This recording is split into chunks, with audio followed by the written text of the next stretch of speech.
नमस्कार, आप देख रहे हैं जनता पूछती है। आज जिस खबर का विश्लेषण हम करने जा रहे हैं, ये खबर थोड़ी पुरानी है लेकिन बेहद जरूरी है।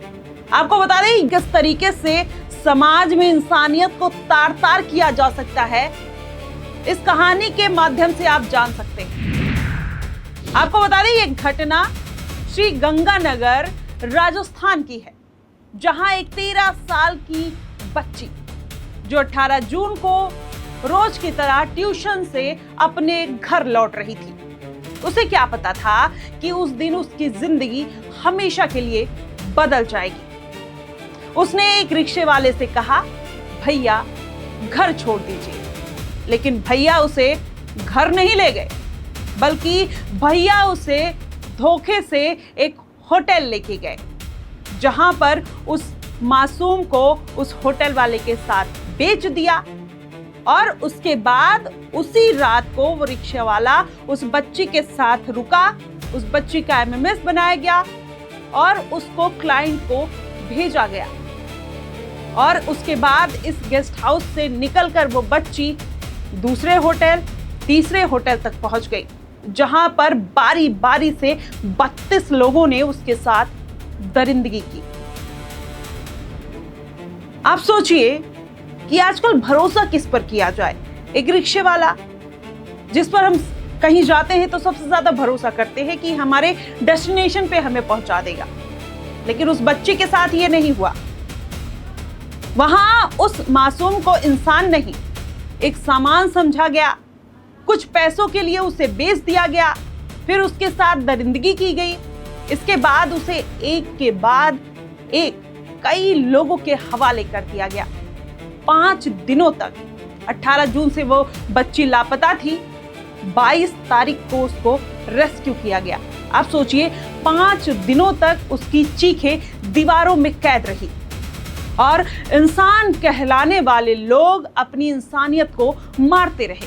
बताइए कौन होते हैं ये लोग? क्या इन्हें इंसान कहा जा सकता है? इनमें से कई शादीशुदा थे, किसी की पत्नी थी, किसी की अपनी बेटी थी, लेकिन जब बात किसी और की बेटी पर आई तो जमीन, इंसानियत, रहम सब मर गया। आज किस तरीके से इंसानियत को तार तार किया गया। हालांकि जो गेस्ट हाउस है, जो होटल्स थे, उनको गिरा दिया गया। आप देख सकते हैं तस्वीरों में, वही होटल है जहां पे 13 साल की बच्ची को रेस्क्यू किया गया था। गंगानगर प्रशासन द्वारा एक बहुत बड़ा एक्शन ले लिया गया, एक बुलडोजर एक्शन देखने को मिला। गंगानगर में 3 होटलों पर बुलडोजर एक्शन हो चुका है। एक होटल बिरबल चौक पर है, एक होटल चैल चौक पर है, एक होटल जवे हिना। ये वही होटल है जहां से 13 साल की बच्ची को रेस्क्यू किया गया। और 13 साल की बच्ची ने जब अपनी कहानी बताई तो पूरा गंगानगर शर्मसार हो गया। उसके बाद गंगानगर आग बबूला हुआ, गंगानगर का आक्रोश आया और उसके बाद गंगानगर प्रशासन की तरफ से रात के 3 बजे बुलडोजर कार्रवाई की गई और पूरा गंगानगर पर ये जो आप देख सकते हो होटल जो जिंदल हॉस्पिटल के सामने स्थित है, यहाँ पे इसको पूरा ध्वस्त कर दिया गया है। आप सोचिए कि एक हवस आपने अपनी और उस बच्ची की जिंदगी बर्बाद कर दी। ये केवल 13, 14, 15, 16 लोग नहीं है जो पकड़े गए हैं। ये दरिंदे हैं समाज के और हमारे आपके बीच में रहते हैं, हमारे आपके साथ घुलते मिलते खाते पीते हैं। और ये आपकी बच्ची के साथ, हमारे घर की बच्ची के साथ, किसी के साथ भी हो सकता है। एक 13 साल की बच्ची जिसने शायद उन 5 दिनों में ना जाने कितनी बार हाथ जोड़कर कहा होगा कि मुझे जाने दो, मुझे मेरे घर जाने दो, लेकिन वहां कोई सुनने वाला नहीं था। वहां सिर्फ हैवानियत थी। और हैवानियत का कोई धर्म, कोई जात, कोई मजहब, कोई इंसानियत नहीं होता है। बताया गया कि जब बच्ची दर्द से चीखती थी तो उसे आवाज दबाने की कोशिश की जाती थी, उसे नशे का सामान या दारू या कुछ ऐसा पिलाकर फिर उसे खामोश कर दिया जाता था, जिससे उसको पेन कम हो, ताकि बाहर किसी को कुछ सुनाई ना दे।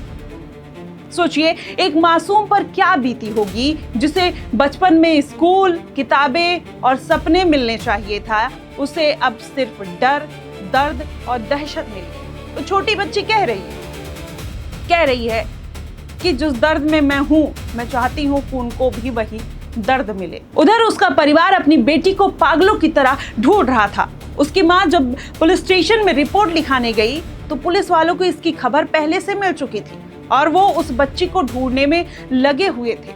आप सोचिए कि घटना कितनी बड़ी होगी।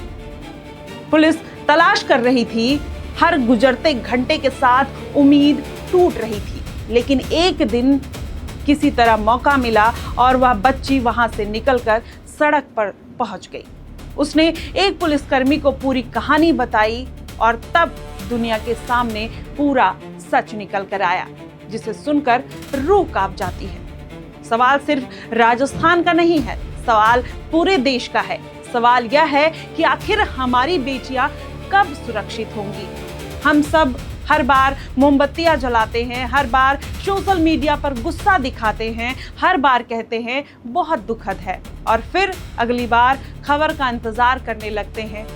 आखिर कब तक? जो लोग किसी मासूम की जिंदगी को इस तरह रौंद देते हैं, उन्हें सिर्फ कानून का डर नहीं है, कानून का निश्चित और तेज सजा का डर होना चाहिए। ऐसी सजा जिसे देखकर कोई दूसरा दरिंदा ये सोचने की हिम्मत भी ना करे। और एक बात, मर्दानगी किसी कमजोर पर अत्याचार करने में नहीं होती है। असली मर्द वही है जो औरत की इज्जत करे, उसकी सुरक्षा करे, उसे बराबरी दे, जो बच्चियों को डर नहीं भरोसा दे। या सिर्फ एक बच्चे की लड़ाई नहीं है, या हर उस बेटी की लड़ाई है। आपके घर में, हमारे घर में, जो रोज स्कूल जाती हैं, ट्यूशन्स जाती हैं, नौकरी पर जाती हैं और जिसके घर लौटने तक उसका परिवार अपनी सांसें रोक कर रखता है कि वो सही सलामत वापस आ जाए। अगर इस देश को सच में बदलना है तो सिर्फ गुस्सा काफी नहीं है। समाज को जागना होगा, कानून को तेज होना होगा और हर उस दरिंदे को यह संदेश देना होगा कि किसी की बेटी की तरफ बुरी नजर उठाने की कीमत इतनी भारी होगी कि आने वाली पीढ़ियां उसे याद रखेंगी। और ओरी चिड़ैया नन्ही सी चिड़िया सिर्फ गाने सुन लेने से, इसको स्टेटस पर लगा देने से बेटियां सुरक्षित नहीं होंगी। ये बात हमें आपको समझनी होगी। उन्हें सुरक्षित बनाएगा हमारा जागा हुआ ज़मीर, हमारी आवाज, हमारी जिम्मेदारी और ऐसा न्याय जो सिर्फ हो नहीं बल्कि समय पर होता हुआ दिखाई भी दे। राजस्थान की यह घटना सिर्फ एक खबर नहीं है, पूरे देश के लिए एक चेतावनी है। 13 साल की एक मासूम बच्ची के साथ जो हुआ, उसने इंसानियत को शर्मसार कर दिया। लेकिन सवाल है कि क्या यह पहली घटना है? नहीं। एनसीआरबी के 2023 की रिपोर्ट कहती है कि भारत में एक साल में 29,670 रेप के मामले दर्ज हुए, यानी हर दिन 81 से ज्यादा रेप और औसतन हर 18 मिनट में एक रेप का मामला दर्ज होता है। ये सिर्फ दर्ज हुए मामले हैं।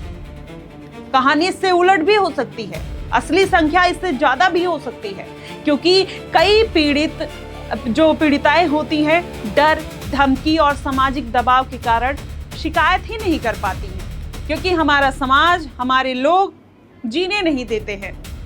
जब किसी का रेप होता है तो ऐसा लगता है कि उसने अपना रेप खुद कराया है। हमारा समाज उनको इस नज़र से देखता है, उसको एक्सेप्टेंस नहीं मिलती है, उसकी शादी में दिक्कतें आती हैं, समाज, सोसाइटी उनको स्वीकार नहीं कर पाता है। जिस मोहल्ले, जिस गली से निकलती हैं, लोग तमाम बातें करते हैं। लेकिन मुझे लगता है कि जिसके साथ रेप हुआ है ना, वो गलत नहीं है। जो करने वाला है, असली रेप उसका हुआ है। उसने अपनी इंसानियत को, अपनी मानवता को तार-तार किया है। वो अपनी बेटी से कल को कैसे आंख मिलाएगा, अपनी बीबी से कैसे आंख मिलाएगा, अपनी माँ से कैसे आंख मिला पाएगा? तो रेप उसने खुद का किया है, अपनी इंसानियत का किया है और उसका गला घोट दिया है। आपको बता दें, महिलाओं के खिलाफ अपराधों की अगर पूरी बात करें तो 2023 में 4,48,211 मामले दर्ज हुए।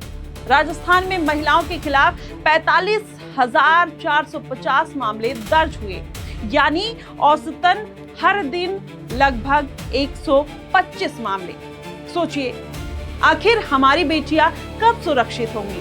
कब तक हर घर अपनी बेटी को लौटने का इंतजार डर के साथ करता रहेगा। कानून का डर तभी बनेगा जब अपराधी को तेज और निश्चित सजा मिले, वरना कुछ हर दिनों में किसी ना किसी की बेटी की चीख एक नई खबर बनती रहेगी। और ये बात सच है कि आज मैंने आपको ये खबर बताई, 4 दिन टीआरपी के लिए बड़े बड़े नेशनल मीडिया इस खबर को चलाते हैं। जैसे ही टीआरपी खत्म होने लगती है वो खबर दफन हो जाती है। बाद में हमें ये पता भी नहीं चलता कि उनके आरोपियों के साथ क्या हुआ और जिन्होंने अपराध किया था उनके साथ क्या हुआ, क्या सजा मिली, वो कहीं ना कहीं खबर गुमनाम हो जाती है। और हमारे देश में करप्शन इतनी जड़ों तक घुस चुका है कि वो लोग कुछ पैसे देकर, चंद रिश्वत देकर कहीं ना कहीं उस केस से बरी हो जाते हैं और फिर से समाज में घूमने लगते हैं। तो आप सोचिए कि ये हमारे समाज की सच्चाई है।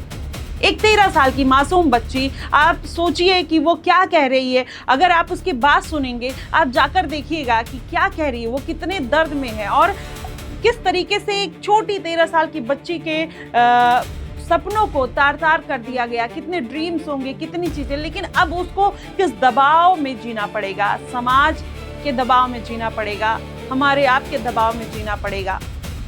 और ऐसी बच्चियों को समाज में कभी कोई इज्जत मिल जाए, इसकी हम लोग कामना भी नहीं कर सकते हैं। और एक लड़की होने के नाते जो समाज में हमेशा झेलना पड़ता है, और खासकर आपके साथ कोई टैग लग जाए तो आपका जीना मुश्किल हो जाता है। आप सोचिए कि चंद ऐसे पुरुष जो इस तरीके की छोटी छोटी बच्चियों के साथ ऐसी हैवानियत करते हैं, वो कैसे नजरें मिला लेते होंगे अपने घर पर जाने के बाद। अपनी बीबी है, पत्नी है, बेटी है, माँ है, बहन है, उसके बाद भी दूसरे की बच्चियों के साथ इस तरीके से रेप करना। ये वही लोग हैं। आप देखिए कि ये वही 32 चेहरे हैं जिसमें से 16 लोगों को गिरफ्तार किया गया है। आज इनको रस्सियों से बांध कर ले जाया जा रहा है। आपने कितनी जिंदगियां बर्बाद कर दी। क्या कोई रिक्शे वाले पर कोई लड़की भरोसा कर पाएगी? किसी होटल में ठहरने से पहले कोई लड़की भरोसा कर पाएगी? कोई माँ बाप अपने बच्चों पर भरोसा कर पाएंगे कि अगर वो ट्यूशन जा रही है, स्कूल जा रही है, कॉलेज जा रही है तो टाइम से घर पर आ पाएगी? ये सवाल है हमारे लिए, आपके लिए, समाज के लिए, पूरे देश के लिए, पूरी दुनिया के लिए, कि आखिरकार कब तक बेटी पढ़ाओ बेटी बचाओ केवल स्लोगन बनकर रह जाएगा। बेटी बचाओ पर किसी का फोकस क्यों नहीं है? सब अपनी नजरों को, अपनी जमीर को क्यों नहीं उसको आंकते हैं, क्यों नहीं बचा कर रखते हैं? और छोटी बच्चियों को तो बख्श दीजिए। आखिरकार कब तक हमारा देश इस गुमनामी में जीता रहेगा और एक खबर बनाकर इसको स्किप करता रहेगा? आप क्या सोचते हैं पूरी घटना को लेकर? ये केवल घटना राजस्थान की नहीं, कई ऐसे मामले, कई ऐसे केसेस हमेशा देश में, दुनिया में और हमारे राज्य में अलग अलग जगहों पर, अलग अलग शहरों में, अलग अलग जिलों में आते रहते हैं। कितने लोग हैं जो केस दर्ज ही नहीं करा पाते। आपके अगल बगल अगर कोई ऐसी घटना हुई हो या फिर किसी के दिमाग में ऐसी घटिया बात आई हो कि लड़की रोड क्रॉस कर रही हो, लोग पीछे से कमेंट कर रहे हो, तो आप उसको वहीं स्टॉप कर दीजिए, वहीं उसको रोक दीजिए, उसको आगे मत बढ़ने दीजिए। ये एक चेन है, हमसे आपसे ये शुरुआत हो सकती है। अच्छा सोचिए, अच्छा करिए और सुरक्षा दीजिए और खुद भी सुरक्षित रहिए। क्या कुछ कहेंगे इस पूरी खबर को लेकर? आप हमें ज़रूर बताइएगा, क्योंकि जनता पूछती है। ये मेरा आपका सवाल नहीं, पूरी जनता का, पूरे देश का और हर उस बेटी का सवाल है। जनता पूछती है कि आखिरकार ये सब कब बंद होगा। आपको क्या लगता है? आप हमें ज़रूर बताइएगा। फिलहाल के लिए बस इतना ही। देश और दुनिया की तमाम खबरों के लिए हमारे साथ बने रहिएगा न्यूज़ पेटी पे। धन्यवाद।